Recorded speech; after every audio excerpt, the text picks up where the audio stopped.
A rescue helicopter sat on the ground because the air was too hot to lift it. Death Valley, July 6, 2024, 128 degrees. 6 motorcyclists rode toward Badwater Basin. 1 died there. 1 lost consciousness and had to be driven 81 miles before anything could fly him out. The obvious explanation is heat. The obvious explanation is incomplete. Across more than 400 park units and roughly 325 million visits a year, the deadliest place in the national park system is not a national park. 5 dates explain why: 1967, 2004, 2011, 2016, and the grounded helicopter in July 2024. Start with that helicopter, because it is the cleanest example of a thing people assume is always available and is not. The 6 riders were part of the same group.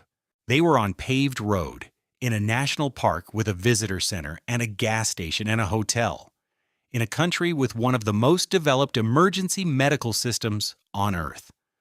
When one of them went down near Badwater Basin, rangers did what anyone would do. They called for a medical flight. The flight could not come. Hot air is thin air, and thin air does not give a rotor enough to push against.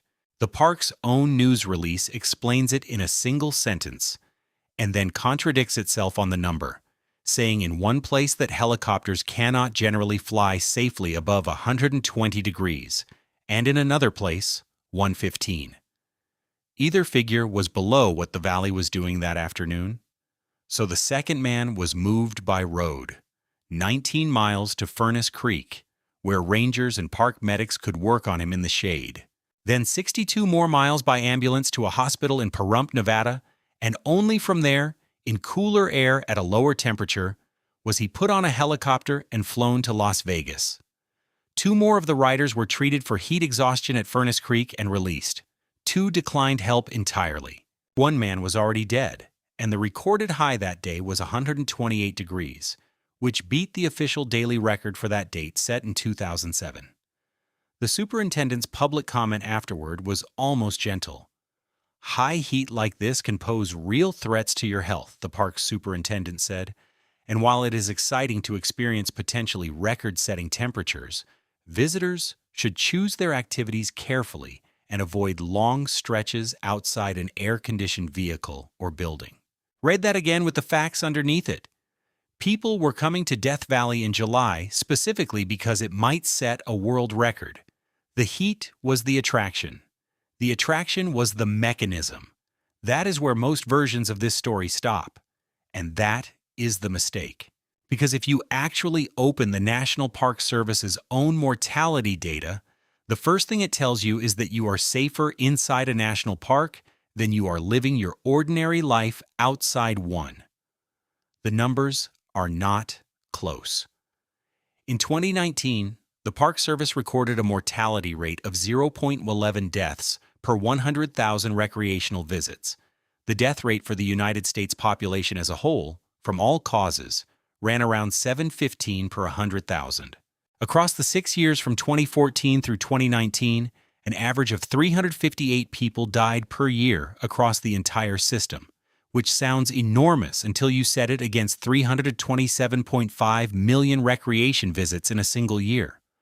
Of the more than 420 units in the system, only 177 reported any death at all across those 6 years.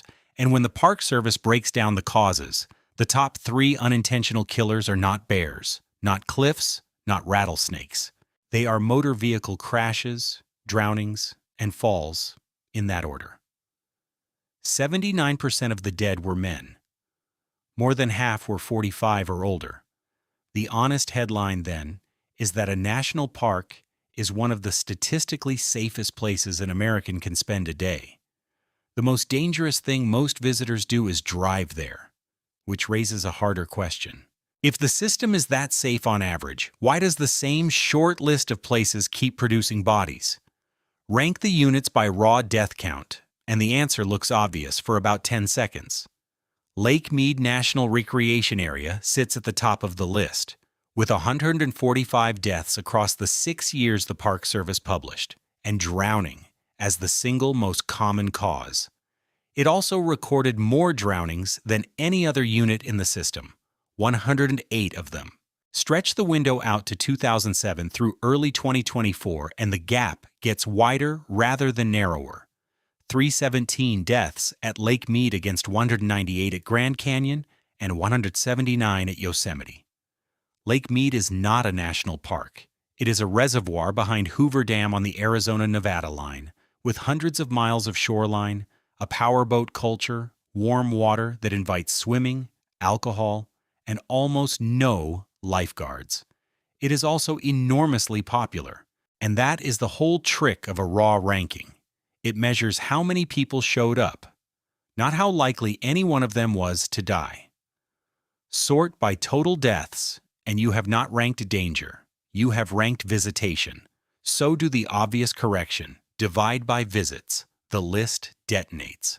An analysis of Park Service data from 2007 through 2024, run by the law firm Panish, Shea & Boyle, put North Cascades National Park in Washington state at roughly 601 deaths per 10 million visits. Denali, second place, came in around 90. Depending on which set of units you average, the system baseline lands somewhere between about 8 and about 30 per 10 million. So the number one park on the rate list is not twice as dangerous as average, or 5 times. It is something on the order of 20 times, and roughly 6.5 times worse than the mountain that everyone in America thinks of as the dangerous one. And essentially nobody outside the data believes it. North Cascades has no lodge, no famous overlook, no shuttle line, and no reputation. It is the park that people drive past on the way to somewhere they have heard of. It receives on the order of 30,000 recreation visits a year in the park proper, a number so small that Yosemite can exceed it in a single busy weekend. And that tiny denominator is exactly the problem. Across the 18 years in that analysis, the park proper accumulates roughly 500,000 visits in total. Run the arithmetic, and a single death anywhere inside that boundary in any one of those years is worth roughly 18 points on a scale where the system average sits under 30. 2 bad seasons on the glaciers, and the park leads the country. Yosemite, by contrast, can absorb a dozen fatalities and barely move, because it is dividing by tens of millions. The superintendent of the North Cascades Complex, Don Stryker, made the more specific version of that objection publicly. The national park itself is far smaller than what visitors picture, and the places most people actually go, the Diablo Lake overlook, the Lake Chelan corridor, sit in adjacent recreation areas rather than inside the park boundary.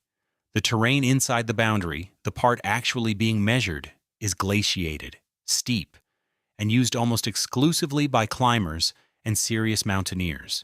You are not comparing a dangerous park to a safe park. You are comparing a mountaineering objective to a scenic drive and pretending both are the same kind of place. The Park Service's own position is blunter than the press coverage. Rankings like this, they argue, fundamentally misunderstand what risk in a park is. And they are right, which leaves you holding 2 defensible rankings that give opposite answers and no honest way to choose between them, unless the park was never the correct unit in the first place. Because a park is not a hazard. A park is a boundary line drawn on a map around several 100,000 acres, most of which nobody ever touches. The hazard is smaller and much more specific than that. It is a particular hour, in a particular place inside that boundary, under a particular set of conditions, entered by a particular kind of person. And once you look at it that way, the same change shows up in almost every fatal case, across deserts, waterfalls, thermal basins, and glaciers. It starts with accessibility, because the dangerous ground is almost never remote. There is pavement, a shuttle stop, a railing, cell service, a sign. Then there is no gatekeeping, because nobody checks your gear, your water, your experience, or your plan. Then comes a physiological gradient that can be crossed in minutes rather than days, 1,000 feet of descent that raises the temperature, a river running at snowmelt volume, a crust of ground over water at nearly 200 degrees.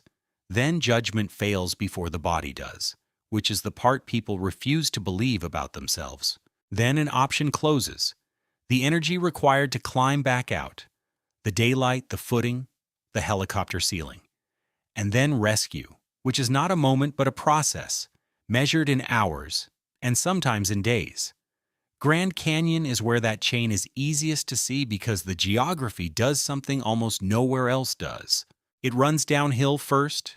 Every instinct a hiker has is calibrated for mountains, where you spend your fresh energy climbing and your tired energy descending, and where turning around always makes the day easier. The canyon reverses it.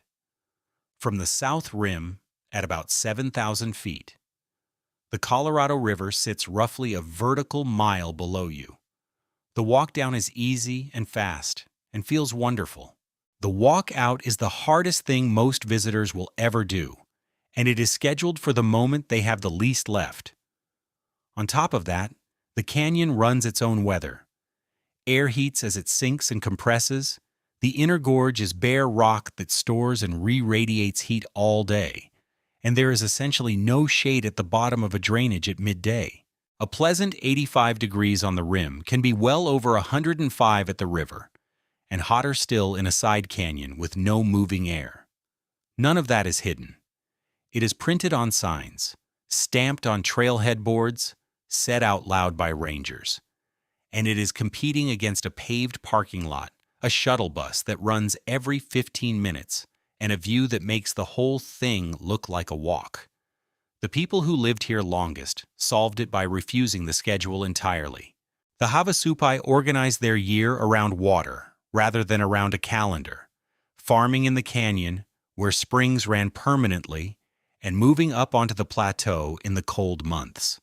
300 miles west in Death Valley, the Timbisha Shoshone did the mirror image, wintering near the valley floor springs and moving up into the Panamint Mountains in summer, where the piñon grew and where several thousand feet of elevation bought them a completely different climate without leaving home. That is not folklore. That is an observation system built over generations, in which the correct response to a place that becomes lethal for part of the year is to be somewhere else during that part of the year. A modern visitor cannot do that. A modern visitor has a week off in July, a rental car, a flight home on Sunday, and one shot at the canyon. The knowledge did not disappear. The schedule overrode it. On Thursday, July 8, 2004, a 24-year-old named Margaret Bradley started down the Grandview Trail on the South Rim with a companion, intending to run through to Phantom Ranch at the bottom by that evening. The planned route ran somewhere in the range of 27 to 30 miles down Grandview, west along the Tonto Trail, then out or in via the South Kaibab Corridor. She was not a novice, and she was not weak. Bradley was a University of Chicago medical student and a serious competitive runner who had finished the Boston Marathon that April in 3:04:54, placing 31st among all women in the field. Chicago Athlete magazine had named her its athlete of the month that June. If you were designing the person least likely to be killed by a hike, you would design her. The apparent control was total. 2 fit people, daylight, a known route, a destination with water and beds at the end of it. The first concrete warning was the temperature and the water math. Grandview is not a corridor trail. It is steep, rough, unmaintained to the standard of the main routes, and it has no water on it. The Tonto Trail, which links the drainages a couple thousand feet above the river, is exposed, undulating, and famous among canyon hikers for being much longer and much slower than it looks on a map, because it swings miles out and back around every side canyon. Phantom Ranch, down at the river, averages daily highs around 106 in July. A bare drainage floor with no moving air runs hotter than that, and there is nothing to drink in any of it. What the pressure looked like is not mysterious either. They had a destination and a timetable and a companion, And a runner's entire training is built on the belief that discomfort is temporary, and the finish is the answer. Slowing down is the one adjustment that competitive fitness teaches you not to make. They ran out of water. That is the point where the option closed, and it closed quietly, because running out of water in the desert does not feel like an emergency for the first hour.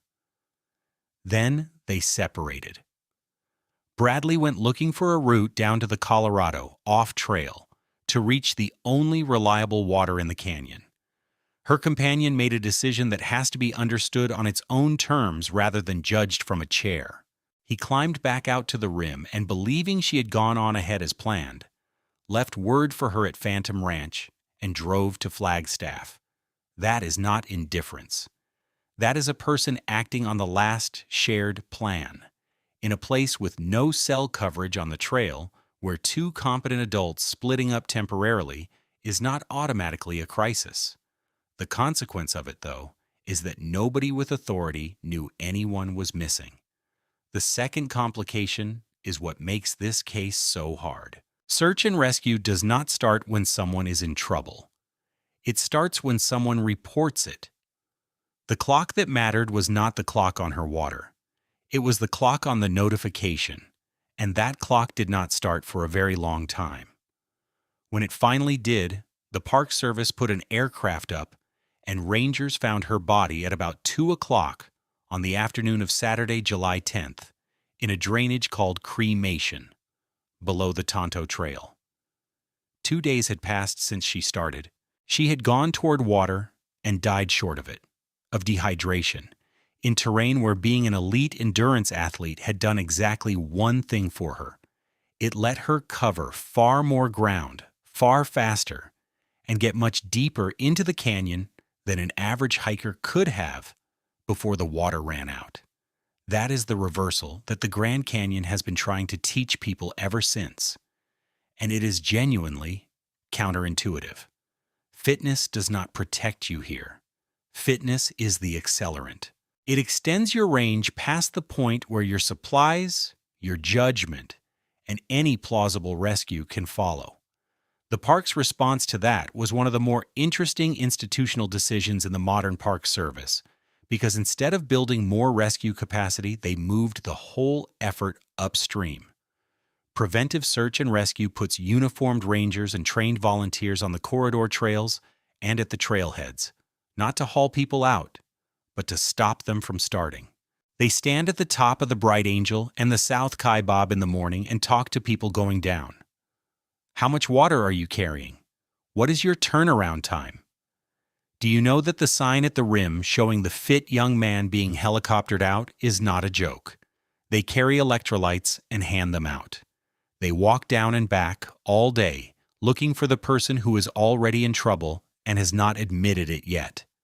The reason they do it is arithmetic. In 2023 alone, Grand Canyon search and rescue teams responded to 302 incidents and assisted 455 hikers. Every one of those is a helicopter, or a team on foot, or both, committed for hours in terrain that hurts rescuers too. Preventing one departure is orders of magnitude cheaper than extracting one body. And then, having spent 20 years telling people to drink more water, the canyon ran into the reversal underneath the reversal. Hyponatremia. You can drink correctly, obediently, exactly as instructed, and still die. Sweat carries out salt as well as water. Replace only the water hour after hour, and the sodium concentration in your blood falls until cells begin to swell, including cells in a skull that has no room to accommodate it. The early presentation looks almost identical to heat exhaustion, nausea, headache, confusion, weakness. The victim's instinct, and often the instinct of the friend helping them, is to drink more. That makes it worse. Rangers on the corridor trails have had to learn to ask not only whether someone has been drinking, but whether they have been eating, because in that specific situation, salty food is closer to medicine than water is. A river runner in the canyon has been treated for exactly this after drinking an excessive quantity of water and losing consciousness. So the safest park corridor in the system now works by policing departure rather than by promising rescue. Somebody stands at the trailhead and asks a question before anyone is in danger. The obvious limit of that model is that it only works where somebody is standing. Yosemite, July 19, 2011, 1:30 in the afternoon.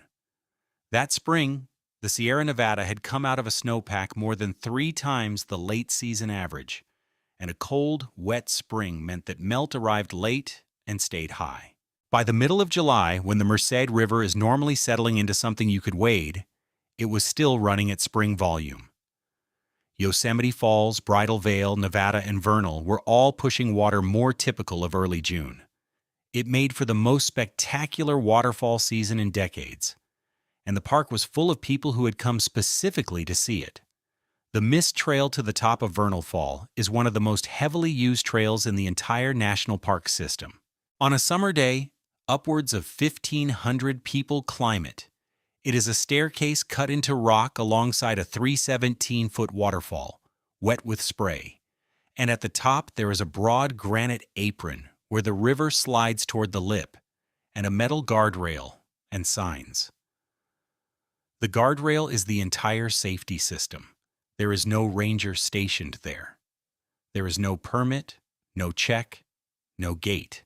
1,500 people a day walk up to the edge of a river that is moving faster and colder than any of them have ever felt, and the only thing between them and it is a piece of pipe and their own reading of the situation. 3 visitors from California's Central Valley crossed it. Hormiz David was 22 from Modesto. Ninos Yakub was 27 from Turlock. Ramina Badal was 21 from Manteca. They stepped over the rail and into the water roughly 25 feet above the precipice, in the kind of moment that happens hundreds of times a day in that park and almost always ends with a photograph. Other hikers on the apron shouted at them to get back. That detail comes from the park's own account of witness statements, and it matters, because it means the warning arrived, was audible, and was declined. The judgment being made was not that the river was safe. It was that 25 feet was enough margin, and that a person can hold their footing in moving water. 25 feet is not a distance. In a river at snowmelt volume, 25 feet is a few seconds.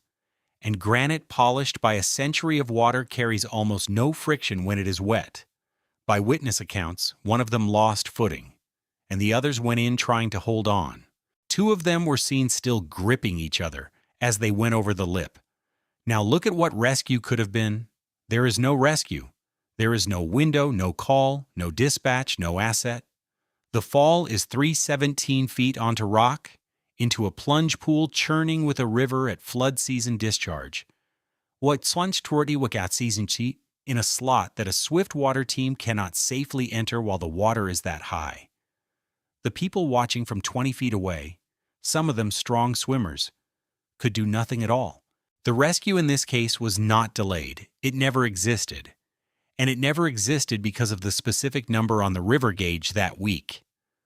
The recovery is the part that tells you how completely the river held the situation. Hormiz David was found on August 5th. In the Merced, roughly 240 feet from the base of the fall. Ninos Yakub was not recovered until November 29th, about 100 yards below the Vernal Fall footbridge. Ramina Badal was found on December 3rd, about 120 yards below the same bridge. 2 of them stayed in that stretch of river for more than 4 months, through the entire remainder of the season, until the flow dropped enough for technical teams working with ropes and swift water rigging to get to where they were. Nobody who watched them go over on July 19th would have guessed that the last of them would come out of the water in December. The hazard at Vernal Fall was never the cliff. Everyone who goes there sees the cliff. The hazard was the current, which was invisible in a photograph, and which was carrying 3 times the water it usually did on a July afternoon, because of snow that had fallen in a different season and melted late. That was Yosemite's deadliest modern year. 14 people died inside the park in 2011, 6 of them in water. The park's response was the one available to it: more signs, more rangers posted seasonally near the top of the fall during peak flow, more aggressive messaging about cold water and current, all of which improves the odds, and none of which changes the physics. A guardrail can only stop a person who intends to be stopped. There is one place in the system where even that argument collapses, because the boardwalk is not there to stop you from falling. It is there because the ground itself is not ground. Yellowstone sits on top of an active volcanic system, and at Norris Geyser Basin, the water beneath the crust is both the hottest and among the most chemically aggressive in the park. Some of the springs there run near 200 degrees Fahrenheit and carry acidity closer to battery acid than to water.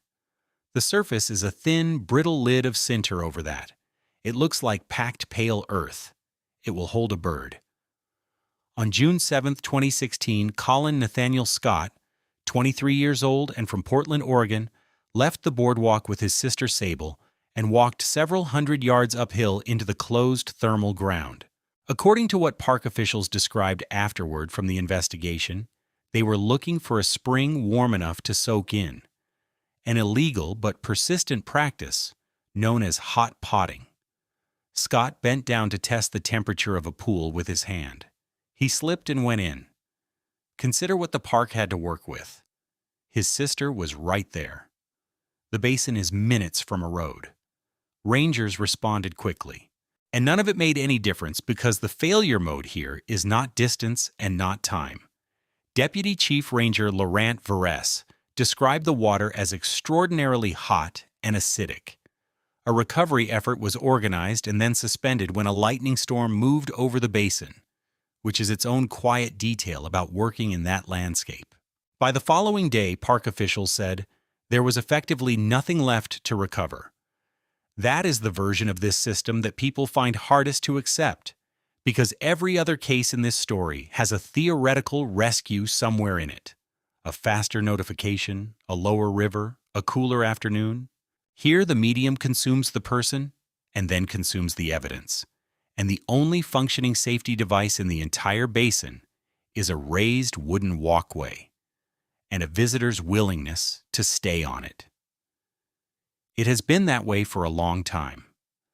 The historian Lee Whittlesey, who cataloged fatalities in the park, counted at least 22 deaths associated with Yellowstone's thermal features going back to 1890, when a 7-year-old boy named James Stumbo fell into a hot spring.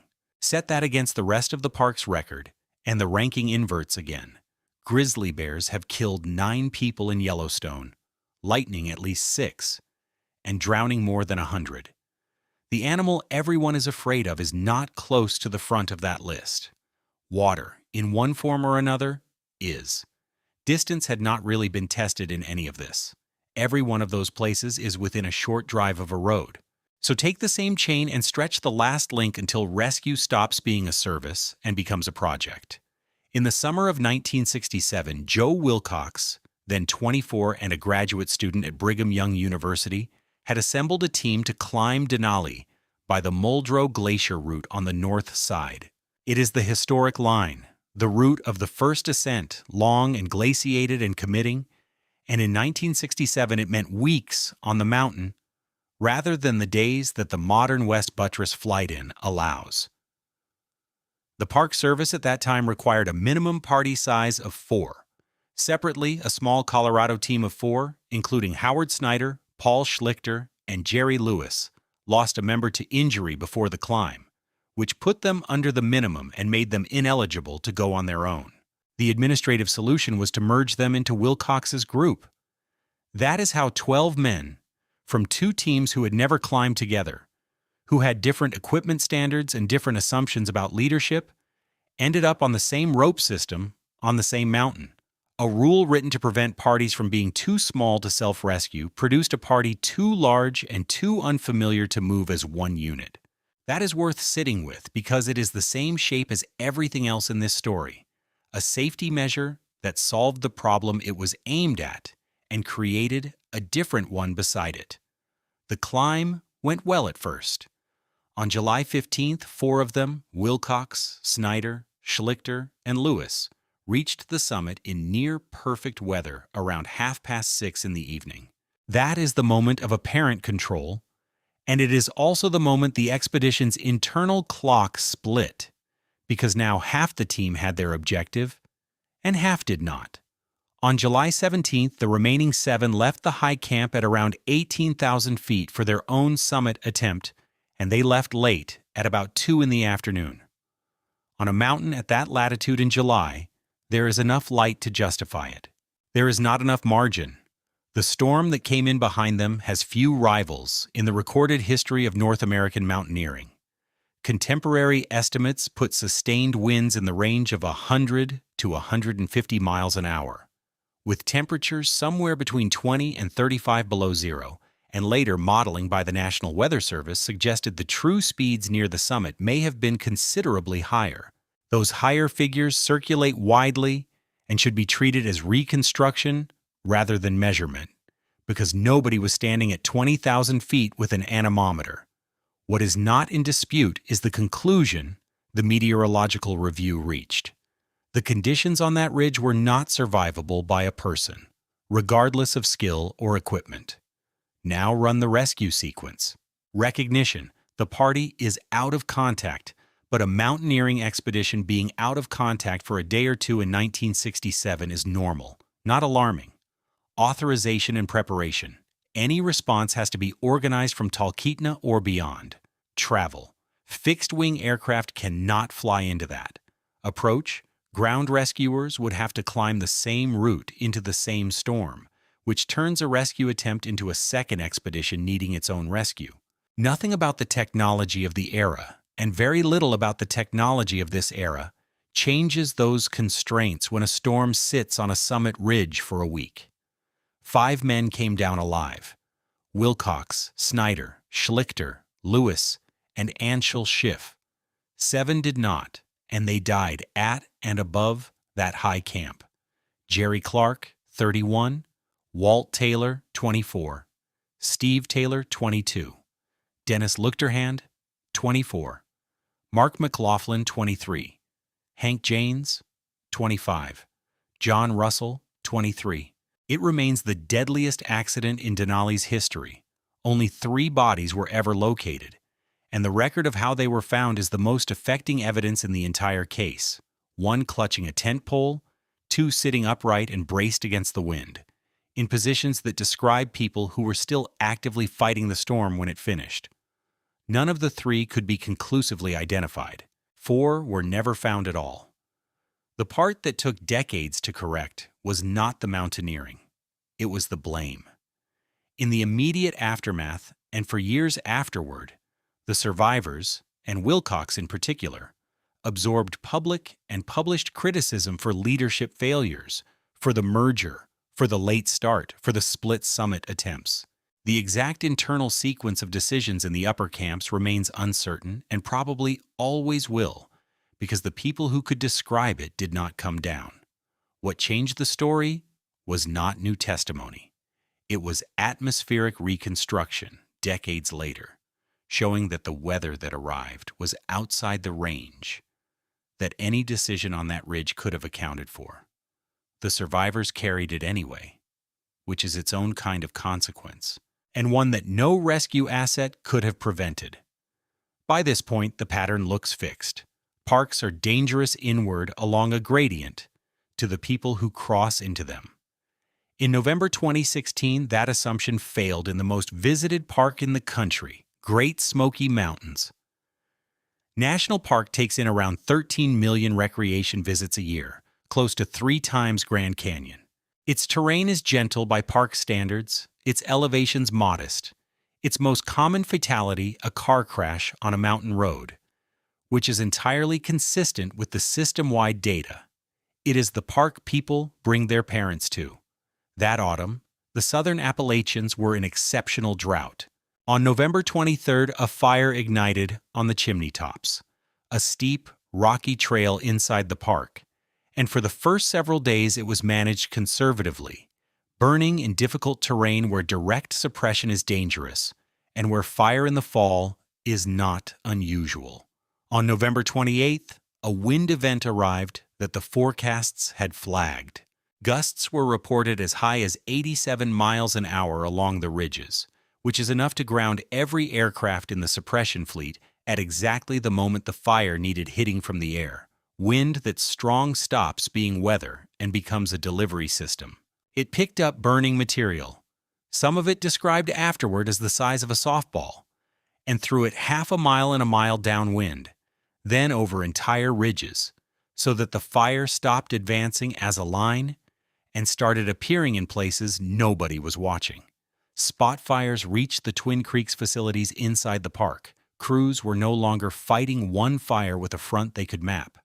The fire left the park. It ran downhill into Gatlinburg and Sevier County, merged with other fires, and burned roughly 17,000 acres. 14 people died. Around 14,000 were evacuated. Between 2,400 and 2,500 structures were destroyed or damaged. The independent review commissioned afterward, carried out by a 7-member interagency team who conducted interviews between February and April 2017 and released their findings that August, identified a set of contributing factors in how the fire was managed during those first 5 days, and in how warnings reached the communities outside the boundary. The strategy of limited direct action during the early period, in a landscape that dry, was the central point of contention. A separate local after-action review examined the notification and evacuation side. The reversal here is geographic rather than mechanical. Everything about a park's safety model assumes the hazard is inside the line, and the visitor comes to it. Fire does not observe the line. It moved from the least threatening ground in the system, a trail in a family park, into a town, and killed more people in a single night than most parks lose in a decade. Almost none of the 14 were doing anything a risk chart would have flagged. Which brings the whole thing back to a road in Death Valley on a July afternoon, where every element of the system is present at once, and the rescue asset is on the ground. Understand what the riders were actually experiencing, because it is not what it sounds like. A motorcyclist in protective gear is not simply hot. Sweating cools a body only if the sweat can evaporate, and evaporation requires air that is willing to take on more moisture and skin that is exposed to it. Full riding gear, worn correctly, seals the skin. Then, there is the wind. At highway speed, you feel a constant blast of air, and every instinct reads that as cooling. When the air is 128 degrees and your skin is near 95, that airflow is not removing heat from you. It is delivering heat to you continuously, at a rate that increases with speed. The rider feels wind and believes they are managing. The rider is being convected into hyperthermia. The gradient is crossed in minutes. Badwater Basin sits 282 feet below sea level, the lowest point in North America, in a valley walled by mountains that block the marine influence and trap descending air that heats as it compresses. There is no shade there. There is no water, and the ground surface, dark salt pan and gravel, radiates back at temperatures well above the air temperature. Then judgment goes, exactly as it does on the Tonto Trail. Early heat illness makes people confident, then vague, then uncooperative. Riders in a group keep riding partly because stopping in that environment feels worse than moving, which is the same false arithmetic that keeps a canyon hiker walking downhill. And then the last option closes. The helicopter exists. It is funded, staffed, and within range. The pilot is willing. Physics says no. Air that hot has lost enough density that the rotor cannot generate the lift it needs, and the safe operating ceiling for a medical flight, whether you take the release as 120 or it's 115, was exceeded by an afternoon that hit 128. So the most advanced element of the emergency system, the one that erases distance, gets deleted by the exact same variable that caused the emergency in the first place. Heat created the patient, and heat grounded the aircraft. That leaves an ambulance, a road, and 81 miles. So which ranking is true? All of them. And each one answers a different question, which is why they disagree. By total bodies, the deadliest units in the system are Lake Mead and Grand Canyon, and that ranking is mostly telling you where the crowds are. By rate per visit, it is North Cascades and Denali, and that ranking is mostly telling you that a few thousand mountaineers took on a serious objective, and the arithmetic of a small denominator did the rest. By cause, across the whole system, it is your car, then water, then a fall, in that order, every year without drama. And by hour, which is the only unit that actually predicts anything, it is the middle of a summer day, below a rim, on a trail that goes downhill first, or on hot pavement in full gear, or beside a river carrying 3 times its normal water, or 20 steps off a boardwalk. None of the geography in this story has changed. The canyon still gives away its elevation on the way in and charges for it on the way out, and its inner gorge still manufactures its own heat. The Merced still fills with snowmelt in a big year and stays high into July. Norris Geyser Basin still holds near boiling acid under a crust you could put a boot through. Denali still builds storms that no equipment survives. Death Valley still sits below sea level with mountains around it, and the days when it makes headlines are precisely the days it draws the largest crowds. What changes year to year is only the timing. More people arrive, and they arrive in seasons that used to be empty. Roads are better, vehicles are better, forecasts are better, and every one of those improvements moves people deeper, faster, and later than the equivalent visitor could have gone 30 years ago. The rescue network is genuinely superb, and it still cannot compress distance, cannot lower a river, cannot cool the air, and cannot start before someone reports that a person is missing, which is why the most effective piece of safety equipment in the national park system is not an aircraft, or a radio, or a rope. It is early morning at the South Kaibab trailhead. The shuttle pulls in, the doors open, and 40 people step out into air that is still pleasant, carrying day packs toward a trail that drops a mile into rock already storing the day's heat. A ranger is standing there with a clipboard and a handful of electrolyte packets, putting the same 2 questions to every group that walks past, in the same flat, friendly voice, all week, before a single person is in trouble. How much water are you carrying, and what time are you turning around?